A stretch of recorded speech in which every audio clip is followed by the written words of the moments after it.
ও খালি ভিতরে লাল আর ভিতরে লাল দেখেন তামসারা লাল আর লাল বলে লাল আর লাল। দর্শক মুই আজকে চলে আসি কোথায়, মুই আজকে চলে আসি আগুয়া বাজারে বুঝছেন। আজকে বাজারে তরমুজ কেমন কি দাম টাম হেই আমরা শুনলাম, তো আমরা একটু শোনেন। খালি 100 বাচ্চালো 100 আগুনের বাজার খালি 100 আর ওই 50 খালি 50 আর 100 50 আর 100 আইও খালি বাচ্চালো বা 100 পাবে। আজকে বাজারে এত তরমুজ আইসে বলছে না, কেনার কোনো মানুষই নেই, খালি দেয় না হাত দিয়ে ব্যস্ত আছে।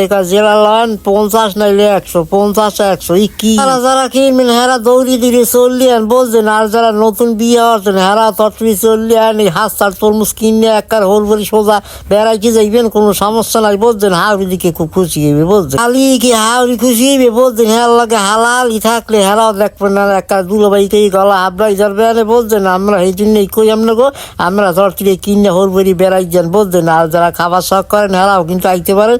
আজকে তরমুজ কিন্তু একটা হাস্তায় বিক্রি হইতেছে বলছেন। না কিনলে আমরা কিন্তু মিস করিয়া লাগবেন না দর্শক, অত তাড়াতাড়ি চললে আন হলে কিন্তু পাইবেন না বলছেন। না হলে কিন্তু আর পাইবেন না, পরে হাসে কিন্তু আফসোস করিয়ে মরি যাইবেন না বলছেন। বেশি এক রাতকে কিনে হেলাইছে, হে আবার পলিথিনের ভিতর ভরিয়া আটকাই উটকাই দিতে আছে। কে মনে হয় এই চাষা মনে হয় হরবরি যাইবে বলছেন বুড়ো হালে। তা আমরা যারা যারা এখনো কিনতে আনলে তাড়াতাড়ি চললে না দর্শক। ভিডিওকে যদি আপনাকে সকলই ভালো লাগে তাহলে সকলটি লাইক কমেন্ট শেয়ার করে দিয়ে যান। সকলই ভালো থাকেন, আল্লাহ হাফেজ।